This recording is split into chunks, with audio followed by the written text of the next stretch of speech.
Hey everyone, welcome back to Who's There. If you're new here, thanks for joining us. If you're returning, thanks for coming back. This is a podcast where I talk to a new horror fan every week because I hope to destigmatize what it means to be a horror movie fan, because most of us are just regular people who like the adrenaline rush of being scared. Usually, at least. Happy Halloween week. I hope everyone is getting into the spirit in the safest way possible. Personally, this week I revisited Scream, Paranormal Activity 3, The Blair Witch Project, The Ritual, Red State, and then I watched finally Hubie Halloween, which was really, really funny. I definitely laughed out loud at the Billy Madison reference, and if you have seen Hubie Halloween, you know what I mean. And it was so cool to see Salem in the backdrop since I was there in late July. What have you been watching? Let me know on Twitter at Who's There Pod. Now, on to this week's episode. I'm so excited this week because I'm joined by the former managing editor of Fangoria magazine and horror expert Ken Hanley. He's unbelievably knowledgeable about this genre, and we honestly could have spoken for hours, but I wanted to keep this brief. We talked about why he thinks people love horror, what went into publishing an issue of Fangoria and his time there, why he thinks the remakes of the early 2000s weren't given a fair chance, and what it's like to go to the movies right now. Without further ado, let's get into this episode. Hey Ken, thanks for being here. Thank you for having me. Tell everyone a little bit about yourself. Well, as you said before, I'm the former editor-in-chief of Fangoria magazine. Was there for quite a while in different positions. I want to say between 2012 and 2017, I was at Fangoria. I'm also a published author. I wrote a book called The Eye in Evil, which is kind of a comedic self-help book geared at monsters. Like it helps Frankenstein get over his father issues, and it helps Dracula be a better neighbor. Lots of fun stuff like that. I also hosted a screening series at Montclair State University called Friday Night Frights that showed advanced screenings of horror, new independent horror films. We had the U.S. premiere of the film The Ritual that played there, as well as Bruckner and Benson and Moorhead's The Endless played there. And otherwise, just sort of I'm a budding screenwriter. I went to school for screenwriting, and I also have had my hands in the comedy world a little bit. I wrote for Macaulay Culkin's website Bunny Ears for a couple years, and that's kind of my story leading up to this. Awesome. That is quite a resume. So the first thing I always ask everyone is, what is your favorite scary movie? My favorite scary movie, I'm going to have to say, I think it's Event Horizon. I think Event Horizon, top to bottom, is probably the horror movie I enjoy the most, the one that I feel is the perfect balance between fun and scary. Like, it's kind of got that weird, gruesome Hellraiser aspects to it, but it's also, like, very fun. It's very pulpy in a lot of ways. It's got a great cast. Sam Neill's always fantastic to watch in horror stuff. I think that, just as a base scary movie, is probably my favorite. It's not the best, but it's my favorite. Okay, cool. I haven't actually seen that one, but that is the second time that movie has come up in the last week when I've been talking to people about horror movies. So maybe really? That's a sign. Yeah. I have been told that you live and breathe horror by our mutual friend Patrick. How did you first fall in love with the horror genre? I think I first fell in love with the horror genre when I was young. I mean, at least people in my age group kind of had a very cool introduction to horror, because horror at the time, outside of what was going on in the theaters, I mean, in the 90s, growing up, there really wasn't too much of like theatrical horror that was centered at us, but there was a ton elsewhere. There were the Goosebump books. There was Are You Afraid of the Dark, and the Goosebumps series, Erie, Indiana, all these kind of shows that were geared towards kids that were kind of off kilter, but nonetheless really creepy and fun and engaging.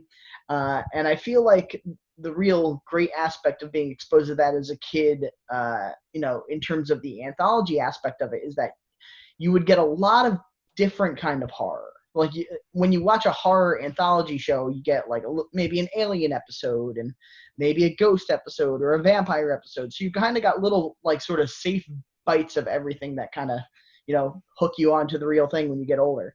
But of course, I also remember watching certain movies that would eventually make their way to syndication. I remember a TV cut of Friday the 13th Part 8, Jason Takes Manhattan, which I really enjoyed as a kid. And then, of course, there's stuff like Child's Play and Jaws and stuff that you just naturally, watch in a basement with a couple friends during a sleepover eventually. So, yeah, I think that's sort of how I was drawn to horror. But, I mean, at the same time, I also really loved horror books as well. In addition to Goosebumps and stuff, I really got into Stephen King during my formative years, and Clive Barker later and whatnot. Cool. Do you remember what your favorite Goosebumps book was? I don't remember what my favorite was, but I will say I think my favorites to read were the Choose Your Own Adventure ones that came with like I forget the sort of like changing covers, like the lento something covers, lenticular covers, and yeah, and I don't remember the plots through and through too well, but I do remember there was one ending that's like burned into my brain where, like, if you made the wrong decision with one character, it was like this little kid that would cry, and as you cried, he would grow and grow and grow and consume you. And that was really upsetting to me as a kid. But yeah, I really like the Choose Your Own Adventure ones. I don't remember that book at all, but that sounds really dark for a kid to read. Oh, it sure was. Your sadness will consume you. Yep. Did you have a lot of friends growing up that liked horror as well? I'm gonna say yes, but like as a kid, it was sort of like everyone liked scary stuff, but we kind of liked scary stuff because we weren't supposed to like scary stuff. It was like that thing where, it'd be the things you'd watch at a sleepover, or the thing that like you'd be talking about urban legends. I remember really enjoying the Scary Stories to Tell in the Dark books when I was growing up, and Yeah. just sort of weird, random urban legends. I also remember my babysitter when I was younger always used to show us like horror movies, which she probably shouldn't have, but I guess I'm grateful for after the fact. But then I guess I met a lot of like real horror fans probably when I got to high school. And even then, like I still, I kept a diverse crowd, and like I really enjoyed like hanging out with, I was on the track team, so I got to hang out with jock kids, and I liked skateboarding, so I liked to hang out with the punk kids and stuff. So I kind of kept a diverse crowd, but we all kind of gathered together when it came to horror. Like I feel like it was in any of those friend groups, I could probably get a group of people together and like go see, Scream, whatever, at whenever we could. Or I mean, it was kind of difficult in the mid 2000s when I was like a teenager, because that was mostly like either torture porn or remakes, but still, you get to what you get to. Yeah. The early 2000s were definitely difficult as Yes. in terms of horror. Yeah. But What it makes was you appreciate the ones that work, though. Like when you go back to that era, like for all the sort of like more gruesome base direct DVD stuff, like you would really end up like, if there's anything that did work, you'd end up becoming a real champion for it. At least that's my experience. what was the first Stephen King book that you read, and which is your favorite now? I think the first Stephen King book that I read I think the first one I read was Night Shift, which was a collection of short stories. And I remember I really liked that a lot. And that kind of was the entry drug to his work in general. I think soon after I read it, and I read a couple other books. I actually really enjoy a lot of his Bachman writing when he wrote under Richard Bachman. There's one book of his called Blaze that's really, really good, and not a lot of people have read it.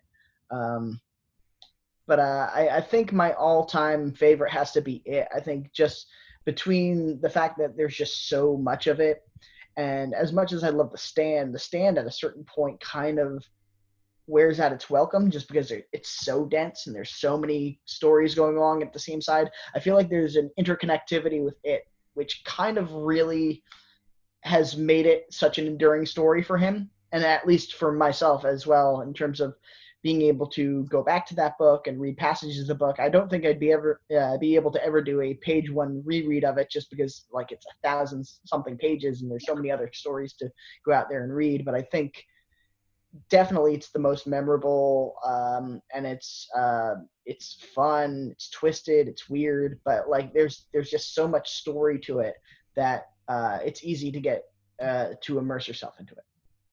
Yeah, that's what I've heard. I haven't read it, but I've heard I kind of want to go and read it to find out more about the backstory of Pennywise Mhm. and how he's an alien. But I know that Yes. there's a little bit of there's a little bit of writing about how the bully likes to torture little animals, and that's just where I draw Hmm. the line. So I don't know. Yeah, it's weird. There's a character called Patrick Hepstetter who, in the movies, they always do weird little like twists on that character, but in the books, he's much more of like a straight up psychopath. And yeah, they have him torturing animals and stuff, and that's not good. But um, but yeah, I mean, the book itself. I mean, with Pennywise being an alien, it's very funny when you look back at the sort of bigger picture of Kingsworth, because when you go through King's work, everything seems to be interconnected in some way, shape, or form. Whether it's certain locations popping up multiple times, as per the Castle Rock kind of stuff, and Derry and whatnot, to little characters being included here and there. And the thing that always would make me laugh when I would revisit it is the fact that technically Pennywise is the same alien as the alien from Dreamcatcher. Like they're supposed to be the same exact alien, which is kind of hilarious considering the alien from Dreamcatcher is so goofy and weird. But it's still, I mean, it's pretty fun to go back and sort of see those interconnected links. Yeah, that is one of the really interesting aspects of King's work. I agree. What did you think of the remake of It? I really enjoyed part one. I thought part one was a lot of fun. I think part two is very hit or miss. I feel like part two kind of drags its feet a little bit, but I also feel like they had less material necessarily to work with. So, but that said, I think part two still like on a barometer, on a scale, it's still like I think a passing grade horror film. I really enjoyed part two to like at least elements of part two. I feel the cast is really strong in part two. But part one, I think, and most people would probably agree, is the runaway success of the group of the two. But I will say, I still have like probably a soft spot in my heart for the Tommy Lee Wallace miniseries. I think that one, to me, is still the one I'm probably going to go back to more and more over the years. Okay, so is it safe to say that Tim Curry is your preferred Pennywise? Yeah, I think I'll say that just because it's such a different performance. Like I feel like Bill Skarsgård's performance is very weird and very creepy and very unsettling. But I also feel like, in terms of the clownness of it all, there's something about Tim Curry's performance that makes it feel like he's way more scary in an approachable manner. He's very scary in the sense that, like, he's scary in the here. Let me try to put it in these terms. If you're ever at a store or something and you see a dude walk in the store and they're just lingering there for a little bit too long, and you don't know what their deal is, you don't know whatever, but there's just something off about them. That's kind of how I feel like when you look at Tim Curry's version of a clown. Like it's a scary clown, but you can't pin down exactly what it is that's scary about it. Whereas I feel that the Bill Skarsgård one is way more like, oh yeah, this is a scary clown. This is a monster clown. That's a good answer. I think everyone will definitely be able to relate to that. Mhm. I was in a Housing Works today and I saw a $95 painting of a very scary looking clown.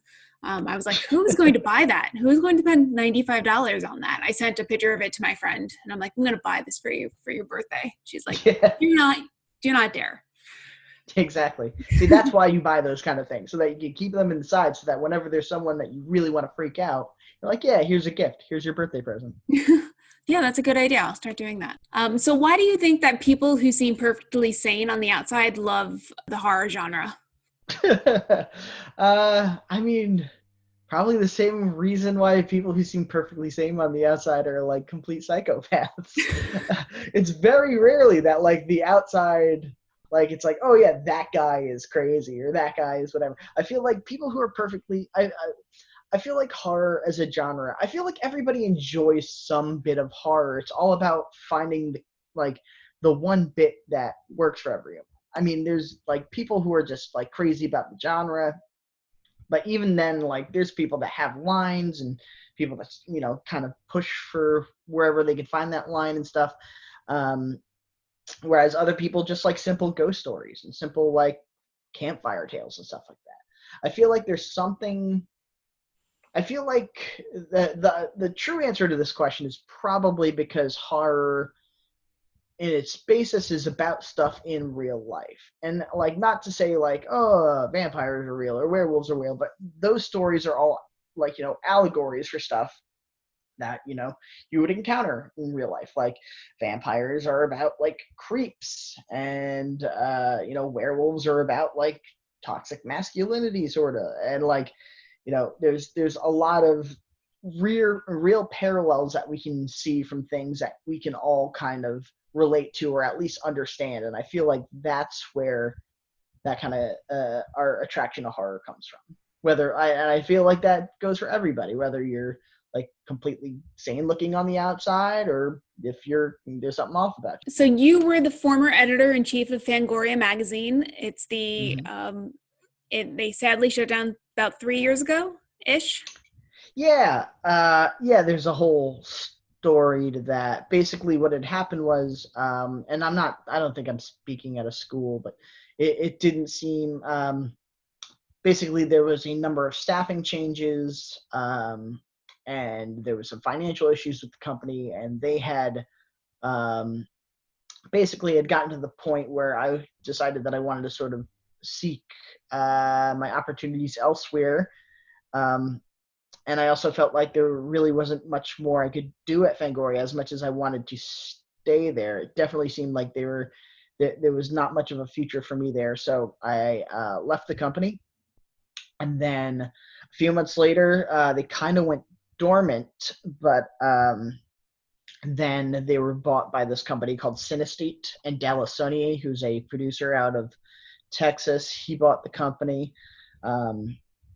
Then a few months later, they announced it. Then a few months later, or then I think they ran about a couple years before some controversy happened with Dallas and his production company.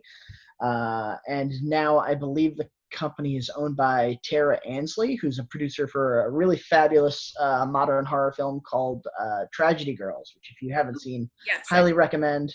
It's kind of like Scream for the Instagram generation, I feel like, yes. with a little bit of Heathers tied into it. And and now she runs it. I believe she has a co-owner whose mind is slipping me at the moment, but basically they're keeping on their editorial staff that was still around during the Synesthete days, which is a lot of former Birth Movies staff guys, Phil Noble Jr., Meredith Borders, and as well as a few other former staff members from their glory days, like Mike Gingold, who was my editor when I was there. Tony Timpone, I believe, is still involved in some capacity. He was the editor for many, many years there. And I think they're just sort of keeping on, and I don't know what more they're going to be doing with the magazine. I know that when Synesthete had them, they were really going in a lot of directions. Like they had podcasts, they had film productions, they had a lot of different things going on. I'm not entirely sure where they're going from here, but I have faith in the people involved that they'll keep the legacy going, and it'll be fun to see exactly what they keep doing. Awesome. Backing up a little bit, how did you wind up there, and what was it like to be editor-in-chief there? So it was around 2012. I graduated from college the year beforehand, and one of my close friends at college had been a former intern there.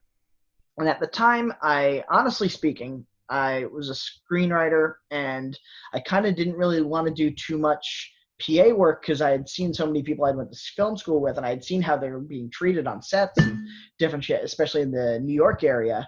And I was like, I'm not going to subject myself to that.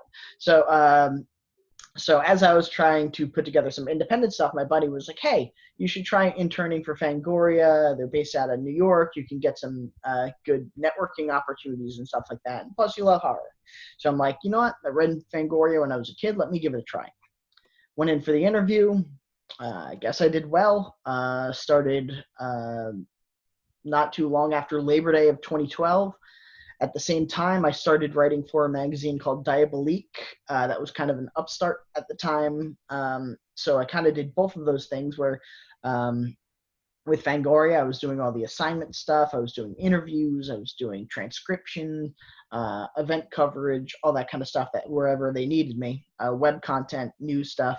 And then for Diabolique, I kind of was taking a more proactive editorial role.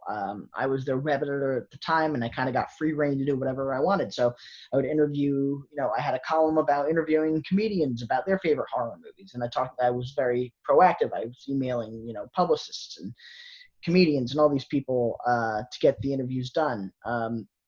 And I was also covering other horror stuff, and it kind of gave me this real sense of hustle to the whole thing where essentially it was like basically half the content I was bringing to Fangoria, half of it was like, hey, here's the stuff you assigned me. And then also while I was doing that, I got this interview and I got this interview and I got this. As that went along, I was working in their office in New York, which was right next to the Eugene O'Neill Theater. And as that was going on, I got closer and closer to the editorial staff and the owner and everybody there, and I proved how hard I would work and how quick I would work. And at a certain point, it got to the point where I was just about to leave. Like my year internship was about up. I kind of had the contacts that I had, and I was like, you know what, I'm going to go try to do some writing and personal writing and see what I could do from there. And then I got the call from them asking me if I wanted to come on full time.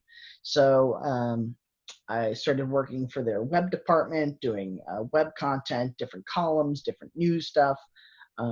Tried to organize some other stuff, worked with a lot of their staff, which at the time had Sam Zimmerman, who's now with Shudder, Rebecca McKendry, Mike Gingold, and Chris Alexander, who was the editor-in-chief at the time. As well as a lot of their, sort of freelance writer staff that was there as well. And it was a fun time. We really got to do some fun, cool, screenings and different opportunities. I had a really fun experience. We had a screening of the film Maniac, the remake with Elijah Wood, that was at Times Square in New York, and that's a whole story unto itself. But beyond that, so in terms of my path to editor, I was with the company with that, doing part-time stuff. Eventually, Sam left to go join Shock Till You Drop, so I took his position as the web editor. Then a few months later, Chris left to go be the editor of, I think maybe Shock Till You Drop, as when Sam went to Shudder. So then Chris went there. Mike took his editorial position. I moved up to managing editor. Mike ended up getting let go from the company, and then I was promoted to editor. And then a few months later, I was basically an editor for, I want to say, the majority of 2017. I want to say maybe from April or May of 2017 until, of 2016 until about January of 2017. And during that time, it was very hectic because our staff had been reduced by so much. At that point, I was working from home. The office had moved from New York City to Long Island, so I was maybe driving out to Long Island once a month to, just do some stuff that was necessary in the office. But otherwise, I was kind of like a one-man show with whatever small staff that we had left. And it was very hectic. It was very stressful, but I really enjoy a lot of the memories of doing it. I really enjoy the memories of, getting to cover like New York Comic Con and getting to go to, screenings and film festivals representing Fangoria, working on a lot of things. I launched, when I was an editor there, I launched a podcast network that we worked with. That was a lot of fun. There were a lot of great opportunities there. It was sad to go from it, but at the same time, it was kind of a necessary thing for myself. And, as much as I loved it and I loved the experience and I loved doing it, like, it was kind of nice to kind of go into a quieter lifestyle after a while. Like when you wake up to like 100 emails every day, like asking like publicists being like, hey, cover this, or hey, do that. Hey, when is this thing going to post? When's this thing going to post? And, between that and like writers and, all that kind of stuff, it was very good to be able to have a nice little quiet slice of life. Wow, that sounds like a whirlwind. Mm-hmm. And you also sound like you were the busiest post-undergraduate student ever. Yeah, yeah, basically, yeah. Well, I was lucky. Like, I'd gone to Montclair State University for filmmaking, and that was a very fun experience, a very different experience. But like, it was also something where when that ended, that was kind of it for my academic stuff. They kind of brought me on with as an intern, like post, like my after graduate kind of stuff was just like yeah, it was just kind of like, hey, I would like to get experience in this field and doing these things and just sort of journalism stuff. And plus, I was a very talented writer, so I knew that I could write well. And so when it came to editing and proofreading and writing stuff, like, I was very confident in my work. So Can you tell us what went into editing a monthly issue of Fangoria? sure. So at the time that I became editor, we were about bi-monthly at that point, and that was just because of our short staff that we it took production a lot longer to work on. However, if I'm not mistaken, I think I put together either 2 or 3 issues. I think maybe 2. And it was pretty crazy. So basically, you'd kind of line up the stories that you would want, the stories that would make most sense in terms of scheduling and stuff. Like, for instance, if you have a September issue and there's a big project coming out in September, you're going to try to work in advance to, get all the coverage assembled for that. At the same time, you also kind of want some evergreen stuff, because if you run into a delay, or if money's tight or something like that, you need to kind of have things that'll read as well in October, August, or September, October, November, as they would, August, September, October, that kind of thing. So we'd have to go through the stories that we would want. Like, we'd have to go through the columns that, kind of go over through every issue and kind of plot that out. So, hey, if this guy's got this column, well, he can run that, he can do this. Then we sort of go through the pitches, which would be, hey, what writers are pitching what. Then we go through the schedule, what's coming out here, what's coming out there. Does this person want to talk to us? Can we get this person, etc.?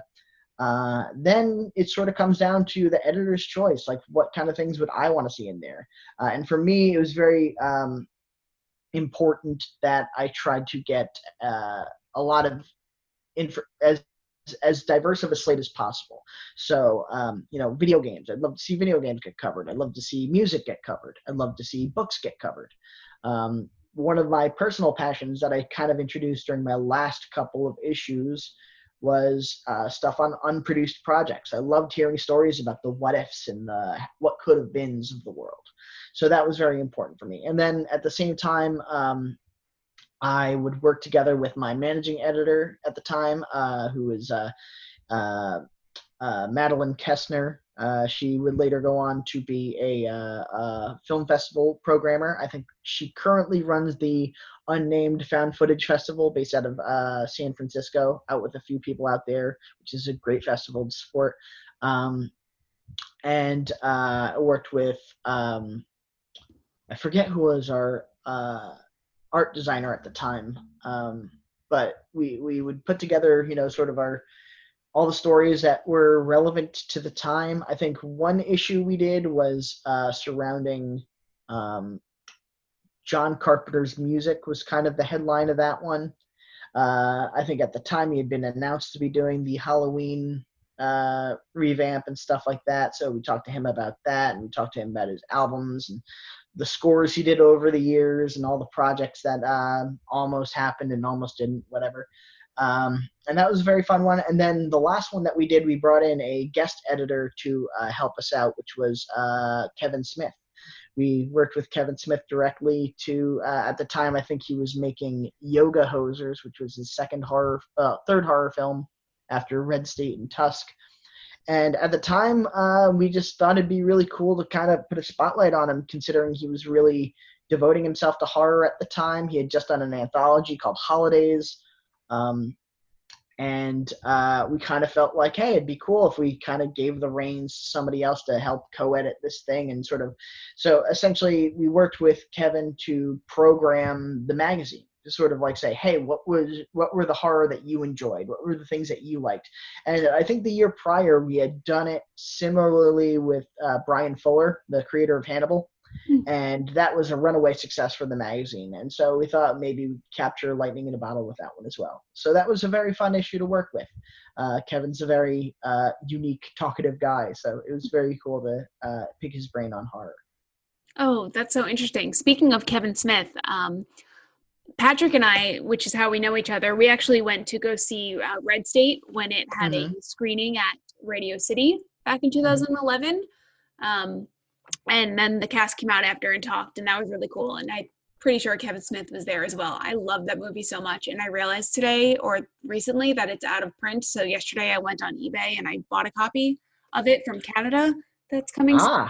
I'm very excited. I accidentally bought 3 copies that are Region 2 DVDs from Europe, so they won't play in my DVD player, so I canceled those. And there was 1 copy for Region 1 DVDs, so I'm very excited. Well, funny enough that you mention it, because very recently they had come out with a lot of, like, I think there was a new bundle of Kevin Smith stuff that dropped just around the same time that the new Arrow version of Mallrats just came out. And so I was like, you know what, let me try to fill in the gaps in my Kevin Smith filmography for my collection. And I went to go look for Red State, and I saw the prices of them on eBay, and I was like, I'll wait till they go down. So you're a better man than me. Well, I have seen the prices and they are insane. And I think you can get it off some website online. You can buy it from a retailer and it's like $60. This with shipping was about 30. So nice. I think that's reasonable for an out of print that I like. See, I think Dogma is also out of print, and I was able to get that one for 30, which is kind of a steal considering it's also like elsewhere pretty crazy high up there. But yeah, however, I do have a multi-region player, so I do I'm a pretty hardcore Blu-ray collector. And so if I ever get to the point where something's out of print and I can't find it stateside for anything less than a decent price, I'll usually dip out and see where it is. Because, you know, honestly, funny enough, the majority of German releases that I've picked up are pretty region free. They're supposed to be region B, but like maybe 1 out of 5 is like locked region wise. And also most Australian releases are region free. So. Oh, okay. Well, that's good to know. You talked about you love music. What is your favorite horror score? My favorite horror score? That's a hard question because the thing is, when I'm watching them, I think, you know what I'm going to say? Okay, so I think my favorite horror score is probably It Follows, but it's probably because I'm not a fan of It Follows, and I feel like the score to me, I'm like, oh, this is a really good music video for this music. And I feel like that's the biggest compliment I could pay the movie. And I think to me, it's the only one that I really sticks in my brain. Although, I mean, it's very weird because there's a lot of movies whose scores I really find to be iconic and really well, but people might argue whether or not they're horror movies. Like, for instance, Jaws. I love the score for Jaws. People might argue that it's more of an adventure film or something like that. Or Gremlins. I feel Gremlins is a pretty great horror score that's very memorable, but it's also, I feel like having that Amblin element to it makes it hard to be like a scary score. So, I don't know.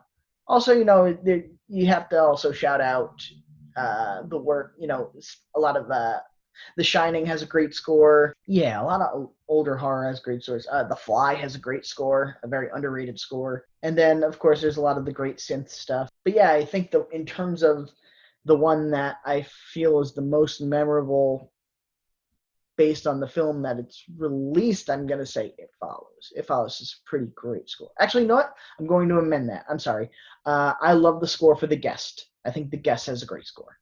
Oh, I will have to go back and listen to it. I just watched that a few weeks ago for the first time, so it was good. It was good. I did not see that twist coming or see who he was coming. So, Nice, very cool. yeah. Yeah, I'm a big Adam Wingard fan. I feel like him and Simon made a really usually make really fun movies together. So yeah, that one has a really very fun score, and that one is a very fun movie. And that third act is pretty nuts. I enjoy it. Okay, one more Fangoria question. Do you have any Okay. favorite pieces that you wrote for the magazine?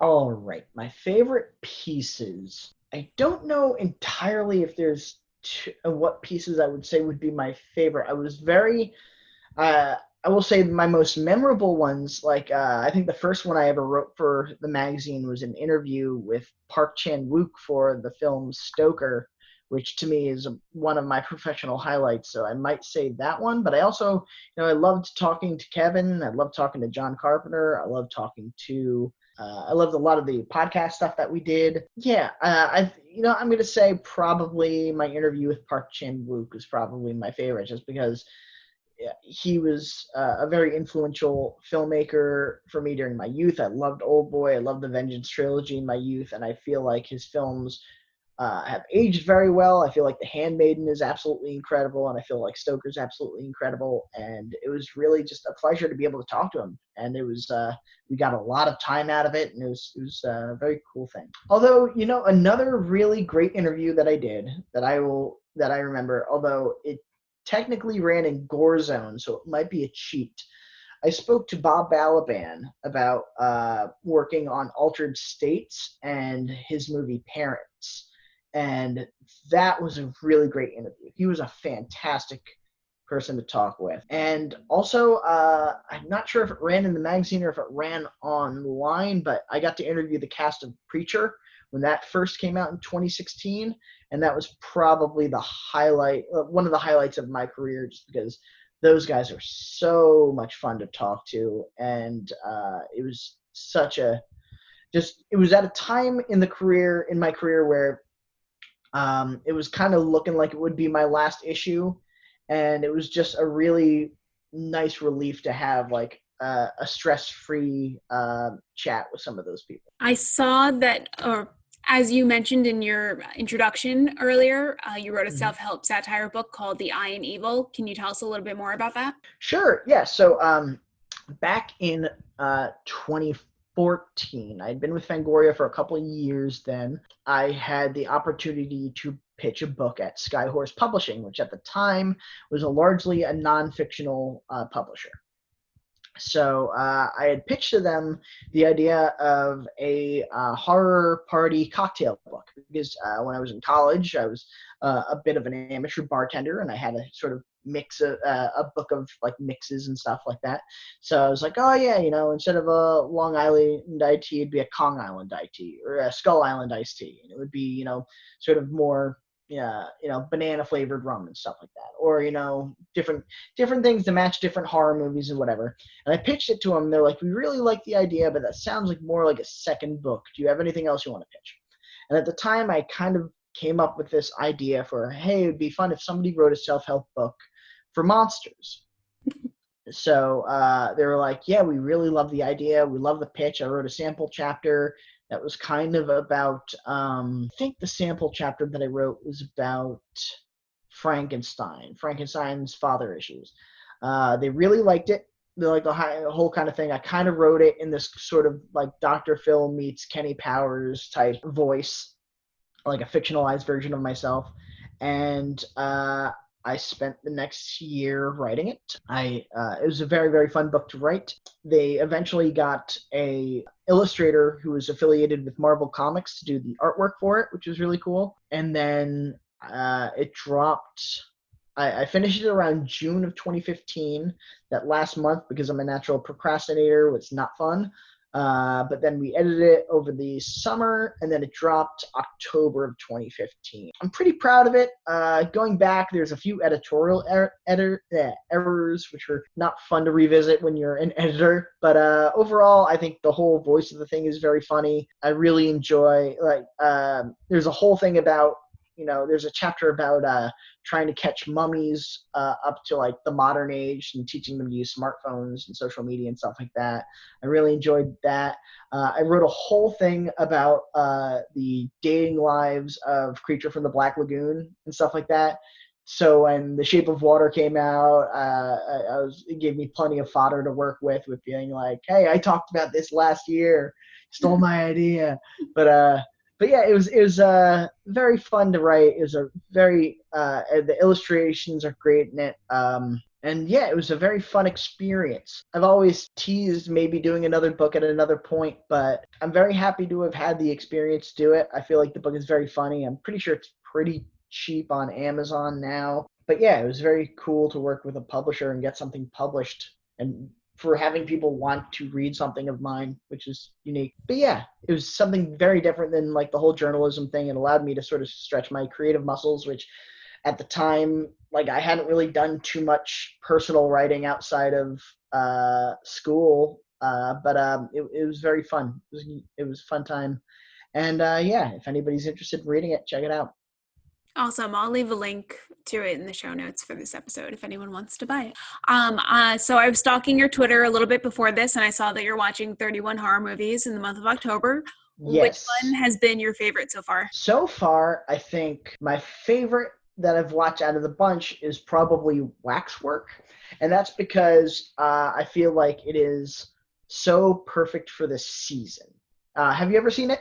I have not, no. So Waxwork, the whole point of Waxwork is that it's this movie from the 80s about this wax museum that pops up in this town. And basically all of the displays in it are like scenes from horror movies. Like there's like an invisible man killing someone, and there's like a psycho killer with an axe and all that kind of stuff.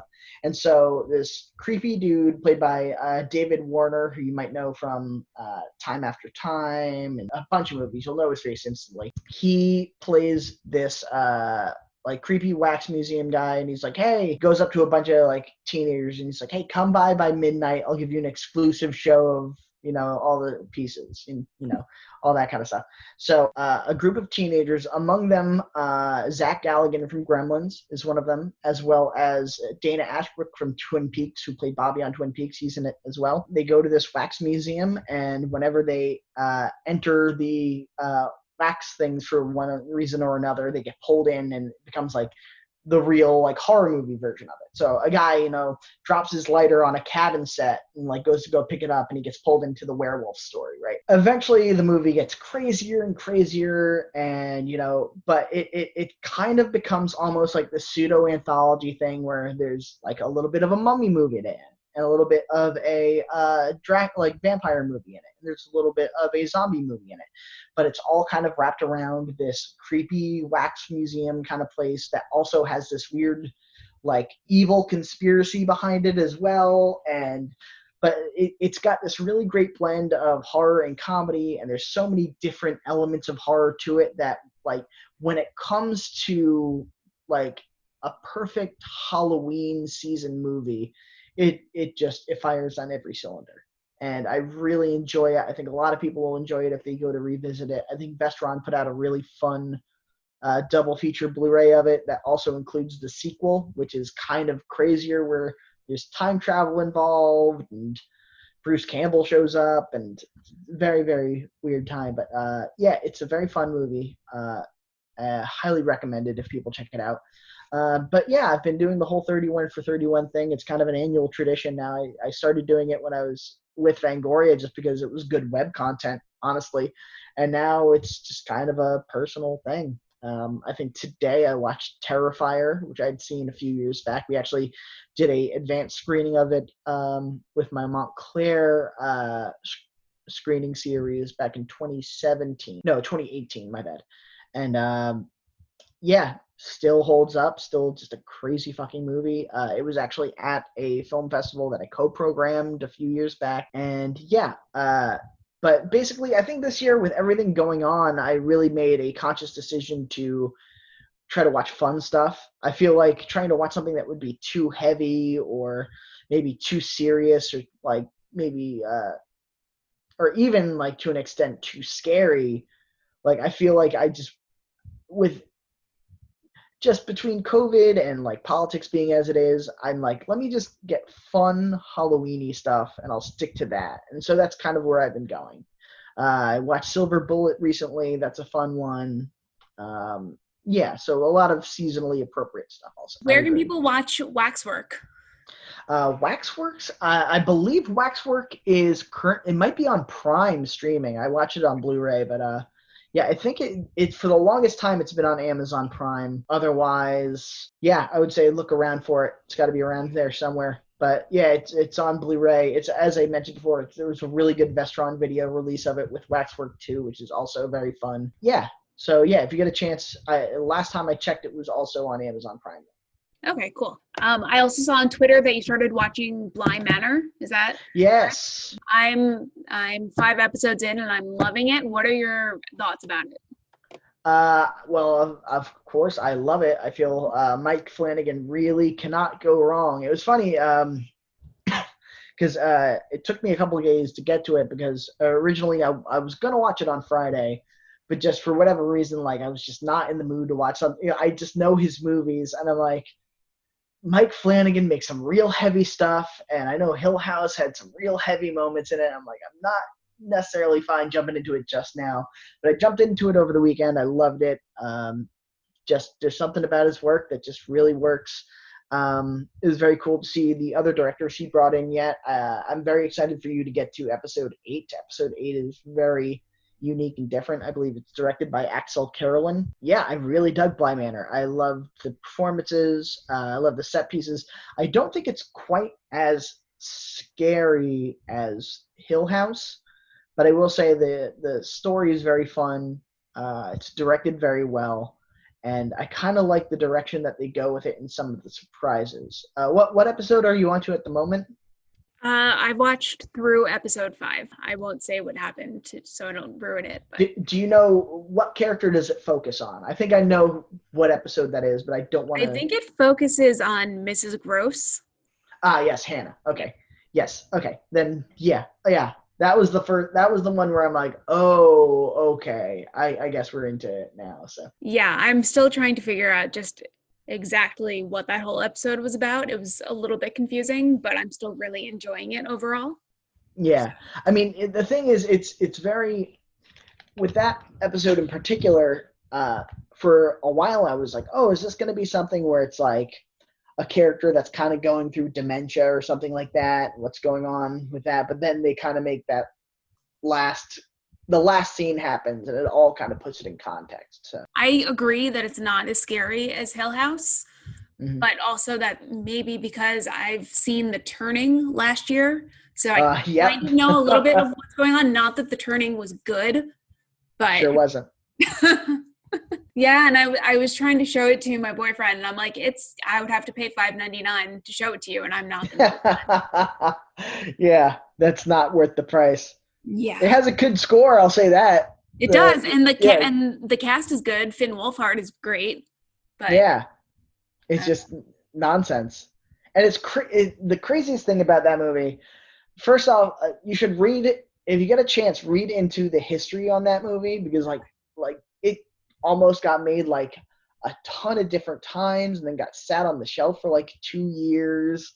And like there's so many different producers and directors that were attached to it. It's kind of crazy. It's kind of like a miracle that it even got made. Even then, it's like, yeah, a misfire is a polite way to put it. That's definitely the diplomatic way to say it. So you've talked about a bunch of directors so far that you really like, but do you have one that you would say overall is your ultimate favorite? My favorite director.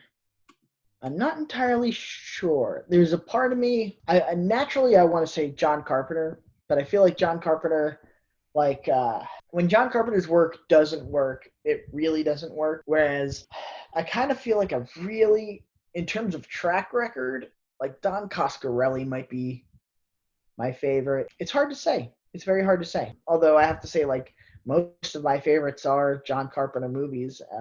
In the Mouth of Madness is a very loved movie. Love Prince of Darkness, Big Trouble in Little China. A lot of those movies. Funny enough, I'm not a huge fan of the original Halloween. Overall, I feel like his work really is great.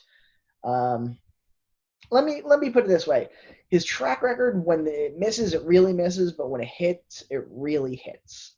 So there's that's something I really admire about John Carpenter's work. So yeah, I think I'll say John Carpenter. That seems like a safe way to put it. However, in terms of like track record and just really great stuff, Don Coscarelli with the Phantasm movies, Bubba Hotep, John Dies at the End, even Beastmaster, that kind of stuff. That's fun. All right. Although I will say, having mentioned Bly Manor, uh, Mike Flanagan is definitely a new favorite of mine. And there's a very good chance that over the next, considering the work that he's done in the past, I want to say less than 15 years, there's a good chance he could rise on that list very quickly, considering the quality of work that he keeps putting in. Definitely agree. What is your favorite movie of his? Of Mike Flanagan's, I will say, I'm not sure if I'm forgetting anything. Oh, Doctor Sleep. I love Doctor Sleep. Doctor Sleep is really good. I thought Doctor Sleep was great. Ouija Origin of Evil is surprisingly very high up there on that list. Hush is really good. Gerald's Game is very good, if not a very difficult watch. Yeah, all of his movies are really good. I think I might have to say Doctor Sleep, though, just because Doctor Sleep for me was really, it was so ambitious in what it was trying to do, and the fact that it was so successful in that ambition is incredibly impressive. And it also had probably the most disturbing scene I've seen in a movie in a very long time. The scene with what's his face, the kid from Room. I always forget his name. Jacob Tremblay? Tremblay, yes, Jacob Tremblay. The scene with him is an incredibly disturbing scene. And Rose the Hat was probably the best horror villain I've seen in a little while. So yeah, I'll Yeah, say Dr. Sleep. she was badass. So an article came out a while back saying that horror fans are handling lockdown better than non-horror fans. In your opinion, why do you think that is? I'm going to have to say the reason that is because we all have collections. All of our horror fans, we all know what we want to watch and we'll go to it. Now, I think the real reason why horror fans are better with dealing with this kind of thing is that, believe it or not, I as much as people want to paint the horror genre as something where it's like, oh, people love seeing blood and guts and, there's this sadistic element to it, I feel like horror at the end of the day is kind of about hope, and it's kind of like, because when you see things, like, of course you get the catharsis of, like, this guy getting killed or that guy being killed, but at the end of the day, you're rooting for the final girl, you're rooting for people to get out of there, you're rooting for whatever evil it is. Like, when you, that light at the end of the tunnel, you want to see him get there. And I kind of feel like for a lot of us, that's kind of where things have been. Like, I feel like for me, I'm always trying to be a little bit more optimistic looking at things, where it's like, as much as things in the world keep on getting rougher and weirder and crazier by the day with everything going on, I feel like it's still possible to be optimistic about us eventually getting out of the woods, eventually going back to normal, eventually learning to adapt and thrive again and all that kind of stuff. And I feel like when you're watching horror, you're kind of in that same mentality where you're witnessing horrible things happen. You're witnessing death, and you're witnessing people getting maimed and cut apart and stuff. But at the end of the day, there are characters that you root for amongst this group. And there's characters that you want to see make it. And, it's always kind of frustrating to me as a horror fan when you see a horror movie that, like, where all the characters die, like even the final girl dies, because it's kind of like you've watched these people fight for so long, you just want to see that guy make it. And if you don't get that, that's kind of like a bummer. I feel like a lot of the times horror fans kind of get that reaction when it comes to, like, watching movies where the like comic relief character dies or something like that. Like, I feel like we all pull for those characters, and so if they go, you kind of like get bummed out when they do. Yeah, I feel like, yeah, for sure. I mean, for one example, I'm not sure if you saw Get Out in the theater or not, but when seeing Get Out in the theater, when that last moment happens and you see the police lights are on, and like the entire theater, when I saw it, just went like, oh no. We all kind of resigned our fact to, like, oh, this is gonna be like the most dour ending possible. And when you saw Lil Rel come up at the end, the entire place lost their fucking minds. And I feel like that is kind of horror fans in a nutshell. Like, we all expect the worst. We expect the Jason popping out of the lake to pull someone back down, so that when somebody makes it out and they win, they beat the horror, it's something like, it's such a cathartic feeling. And I feel like that in general, with between COVID and everything else going on in the world, that sense of optimism towards, greener pastures and getting out of the darkness is it makes it a little bit easier for us to cope, because then it's less like doom and gloom. It's less dwelling on the fact that, oh, maybe things might not get better. That is great answer. I saw Get Out not really knowing what it was going to be. I saw it at the AMC in Harlem, so that moment was even better. Yeah. So that on that same note, do you want to see Sydney survive Scream 5? Because I know a lot of people are saying she's gonna not make it. Okay. So so here's what I'm going to say about Scream 5. So I saw Scream 4 in the theaters, and I didn't like it. And I was really torn on it, because I remember for years and years people were saying like, hey, go revisit it, see if you like it or not, whatever. And I revisited it, I think, earlier this year before the pandemic. And I still didn't like it that much. And I was trying to wind down the reason why, and I felt like the reason why I didn't like it as much is because I felt like I felt like there was too much beholden to the older cast that didn't give the younger cast enough moments to shine. And I kind of felt like, hey, wouldn't it be really interesting for a Scream movie if the ending of Scream 4, if the character that stabbed Sydney killed Sydney, and then that character got away with it, and it would have been the first Scream movie where the killer would have gotten away with it, would have done the thing, and then you could have had this whole thing where you could set up so much more about the moral of that story. I feel like with this one, honestly, I'd be shocked if Sydney makes it out of the opening scene. I'd be shocked if she's not the opening phone call. But that said, I feel like if they're going to be going back to this well one more time for Scream, they have to be less beholden to that original cast. They have to realize like it's okay. So let me put it in these terms. In professional wrestling, there is a phrase called counting the lights. And basically that means that when a wrestler is at the end of their career, having, done so many matches, and now they're veterans and their bodies are breaking down, they can't quite perform as well as they can. They usually do their last match, and they always want to lose their last match because they want to put the next guy over. They want to sort of give the rub to somebody to be the next star of whatever company they're working for. And so they'll lay down and they'll count the lights.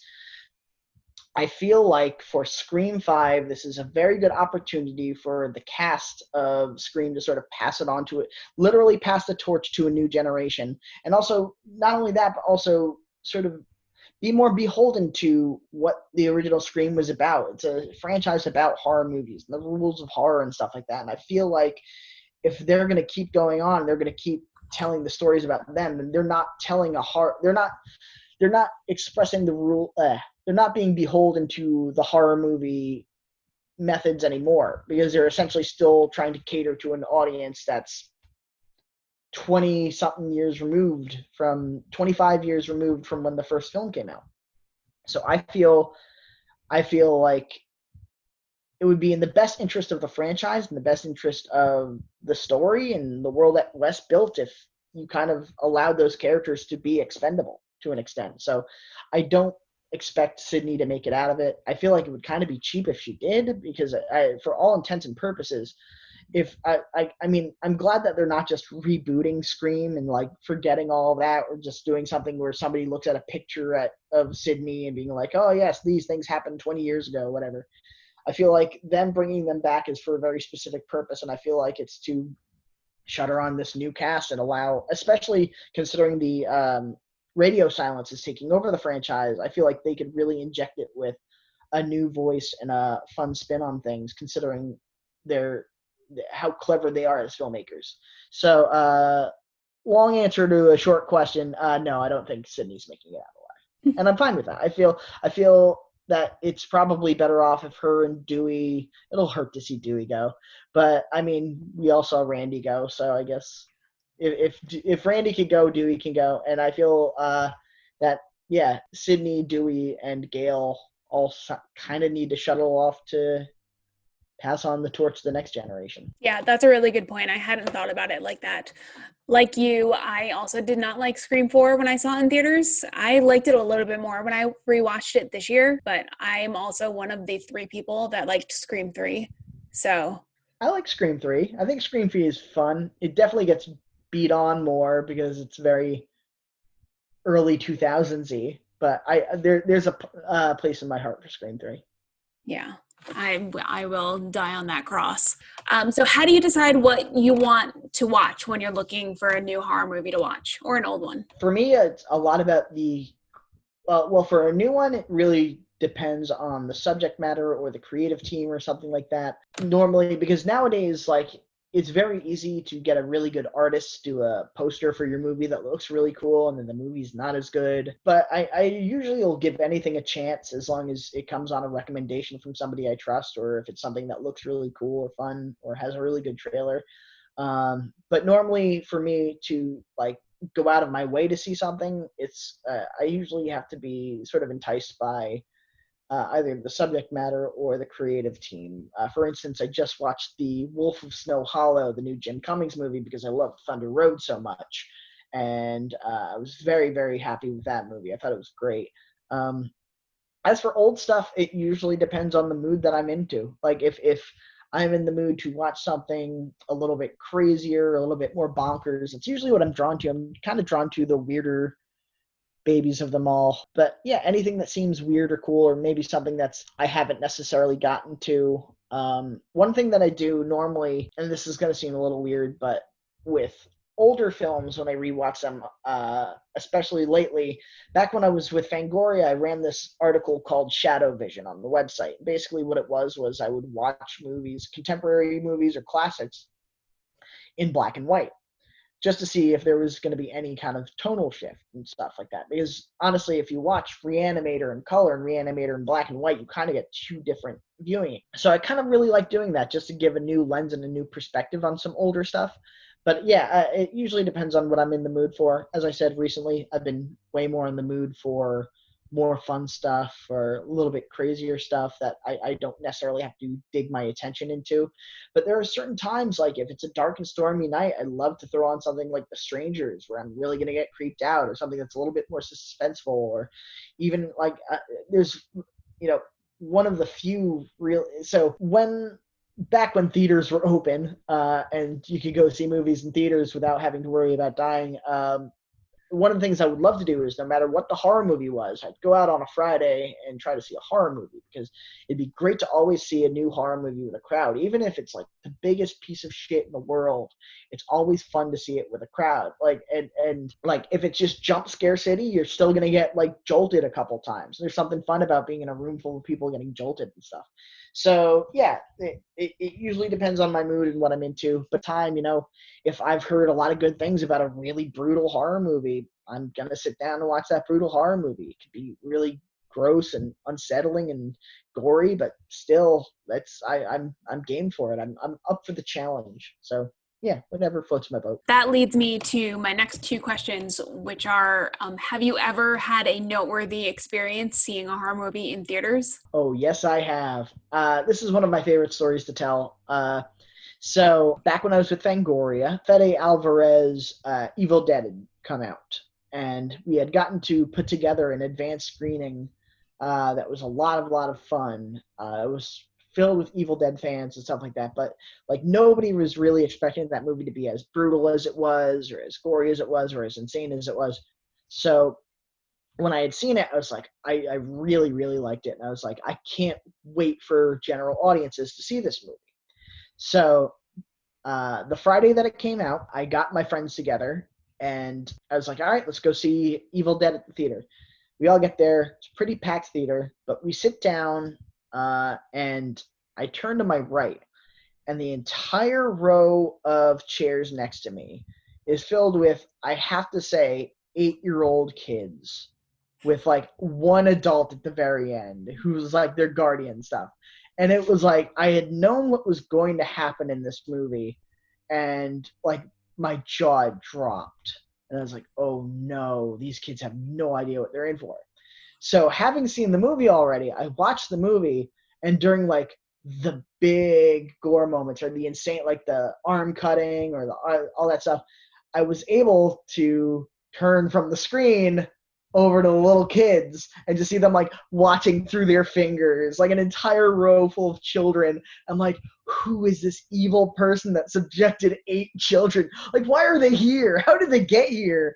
So that's a very memorable experience to me. And then also I remember the first time seeing The Strangers in the theater, and that was a very special experience just because it was a very unique type of horror film. Like the jump scares are so unique and crazy, and it was very fun because like it was, you know, it's not even the jump scares as much as like you would see someone walk in the background and just standing in the background of a scene as it played out, and then you would hear people who spotted it immediately and scream, and then you'd hear the people that heard someone scream were then like freaked out by somebody screaming, and then you heard like people starting to laugh because somebody got scared, and then everyone starting to realize what was back there. And it was kind of like this wave of screams, and it was very, very cool.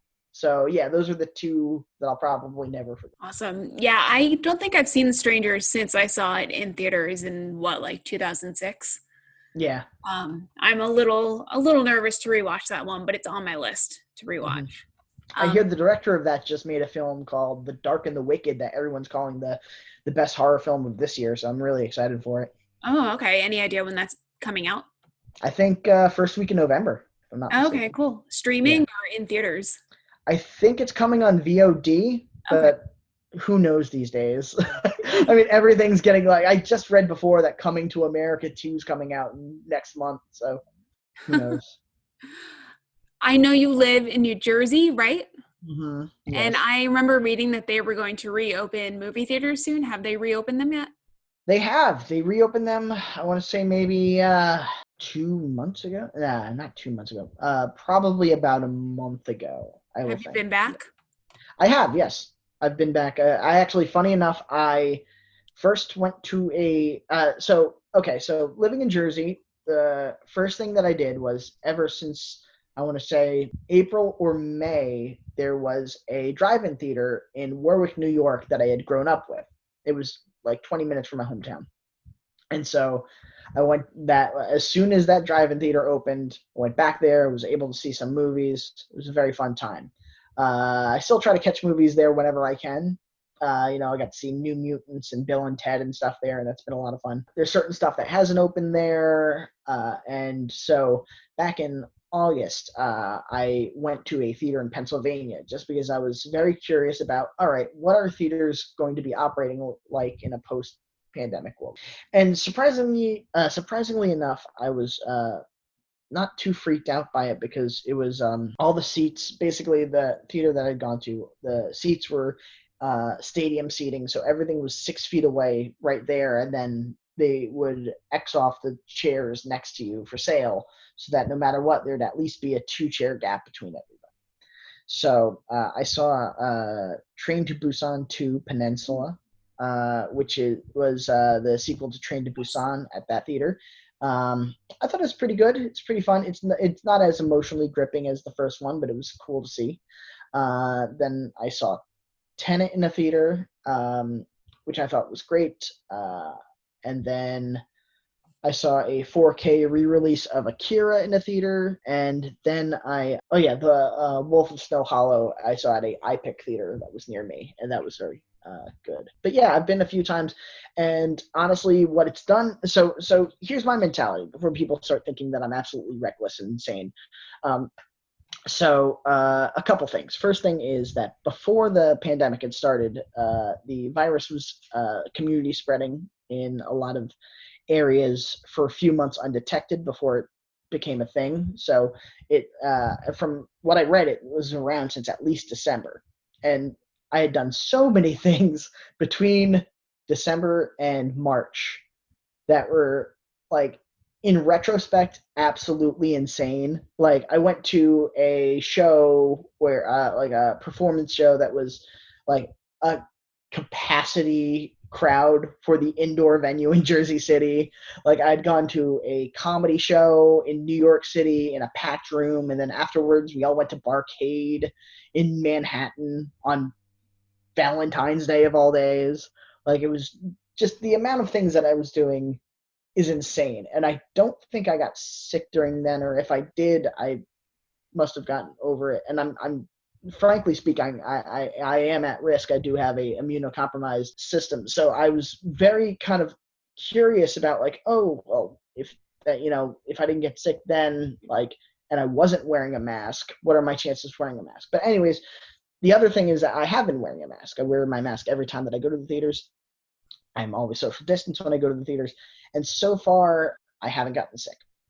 Every time I've gone, I haven't gotten sick. And it's really kind of made me more confident in the power of masks and this kind of thing. So, I'm not looking to press my luck, if that makes any sense, but I do feel a lot more confident having been to the movies a handful of times. Not to say that these are like capacity crowds. I think the biggest crowd that I went with was like Tenet was fairly full, but even then it was like a 40% capacity and there was still distance between everybody and stuff like that. But yeah, nonetheless, it was very I felt safe the entire time I've been there, and as I wear the masks, I wait for the 2 weeks to go by and I don't get sick. And so it's really made me confident about the movie going experience going forward. That said, I know tons of people aren't comfortable with that and that experience, but you do what you can and you do what's comfortable with you. And yeah, if you feel comfortable going out and going to a movie, that's fine. If you feel like staying at home, that's totally fine too. But yeah, for me,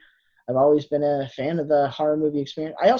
Honestly, I also live with roommates too, so I have just amount of I have the same risk of getting it from them going to their workplaces and stuff than I do, anything else. So it's kind of it's a shot in the dark, but it's one that I feel confident as long as I'm wearing my mask and taking the precautions doing. Yeah, that's good. Thank you for that insight on what it's like to go to the movie theaters, and I'm glad you're being safe and wearing a mask. Yes. I feel that's the most paramount importance. Wear your goddamn masks. It's not that hard to do. Seriously. So what horror movie are you most upset has been postponed because of COVID this year? I gotta say Candyman. And I think that was because it was so close. Like we were so close to getting it and then it fell apart. But yeah, Candyman for sure. Yeah, I'm sure we'll get to it. I'm sure. I mean, it's going to be very interesting seeing the next couple months what sort of falls through the cracks and whatnot. Are there any horror movies that you love that people generally don't like? Movies that I love that generally don't like? Yeah. Yeah, a whole bunch. Because I like weird stuff. I really enjoy weirder off. Like honestly, when I was at Fangoria, one thing that I noticed was that it was very hard to get people to watch independent horror movies because a lot of them would sort of go to their comfort food, which would be the Freddys and the Jasons and the Chuckies of the world and whatnot. And that's totally understandable. I get it. Some people are just comfortable going back to the same movies over and over. That's totally fine. For me, I always like seeing the new voices and the weirder takes on stuff. And there's something just really enjoyable about seeing somebody who just goes for it.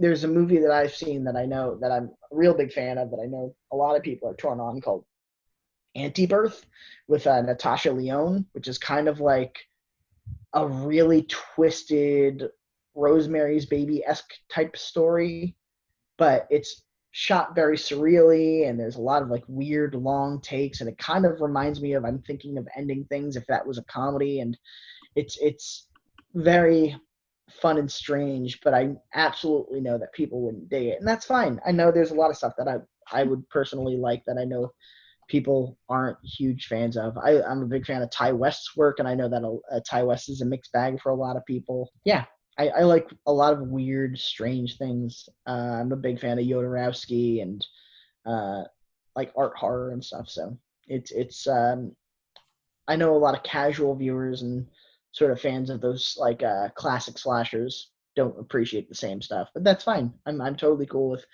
people all having their different flavors of things. Yeah, definitely. Like I too. I mean, I as much as I lament the like remake boon of the mid 2000s, there's still tons of remakes that I was a big fan of. So like which ones? I love the Zack Snyder Dawn of the Dead remake. I think it's great. I think there's a couple others from that time frame that I really enjoyed. The Alexandra Aja Hills Have Eyes. I think that's great. As I mentioned, the Evil Dead remake is great. There's a lot of them. I feel like with most remakes, was a whole kind of like they exist so screw 'em mentality. But I feel like if you gave them a chance, there's lots to like about them. There's certain ones that are terrible, absolutely. Like I have tried watching the Nightmare on Elm Street remake so many times, and every time it just reinforces how shitty it is. But it's I feel like the majority of them got a bad rap, to be honest. If you could reimagine one horror movie, which one would it be? If I could reimagine one horror, by that do you mean like if I could do my take on it, or Yeah, just not a reboot, just remaking it. if I could have a chance to redo a horror movie that I think was close but got it wrong? That's hard to say. I feel like that's a very good question to ask me right after I've seen a movie, because I feel like when I see a movie, I'm kind of like, oh, that would be like that was so close to being really good, but there's just one thing wrong, or they kind of fumbled the ending, or something like that. So The Turning? Actually, you know what? Okay, so the one that I kind of wish that I could do. Okay, so here's the one I'll say. This is my stock answer. I wish that I wish that I could have done Halloween from the perspective of the kids. I feel like the idea of Halloween with Michael Myers being the boogeyman would be a lot more of a fun story to tell through the eyes of kids, especially considering like there's so much of a stalker element to things that I feel like you can get away with so many more fun things through the perspective of a child who thinks that the boogeyman is coming for them on Halloween, as opposed to the babysitter and that kind of stuff. My last question is, if you had to spend quarantine with one horror villain, who would it be? Quarantine through one horror villain? See, normally I would like to say Hannibal Lecter because of the conversation, but I feel like he'd end up eating me at some point. So I think I'm going to say Leatherface. Leatherface seems kind of agreeable. I could probably get him to do whatever I needed to. Like if I didn't want to have to take out trash, I could probably convince him to take out the trash. That is one answer that I haven't gotten yet. Also, he also wears his mask. That's very important.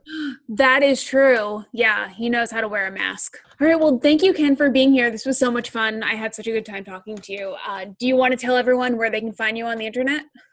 Sure. My Twitter is @movieguy, I guess. One word. Otherwise, oh yeah, I'm on Instagram @slams_and_scares, if I'm not mistaken. I really hate social media, so I hate promoting myself, but that's where you can find me. Otherwise, yeah, that's about it for anything that I have currently going on. Stuff I was working on a bunch of stuff prior to the world shutting down. But if you want to read my work, some of it's archived at fangotv.com. You can also read my comedy work at bunnyears.com. And you can get my book, The Eye in Evil, which is still on. All right, awesome. Well, thank you again so much. Have a good night. Yes, likewise, Allison. Thank you so much. Bye. Take care. Bye. That's it for this week's episode of Who's There. I hope you enjoyed my conversation with Ken, and thanks again to Ken for coming on. I'll leave a link to purchase his book, The Eye in Evil, in the show notes. As always, we'd really appreciate it if you could take a second to rate and review us on Apple Podcasts and subscribe to our feed wherever you listen to us. Thank you to everyone who's already left us a review. We really appreciate it, and it really helps people find us. You can follow us on Twitter @Who'sTherePod or on Instagram @Who'sTherePodcast, or you can feel free to shoot us an email at thewhostherepod@gmail.com if you have any questions, comments, concerns, horror movie recommendations, or you think you should be our guest. Of course, I'd be remiss if I didn't say that I hope that everyone has the best Halloween ever, at least the best that we can have under these circumstances. Until next time, stay scary, wear a mask, and don't forget to vote on November 3rd.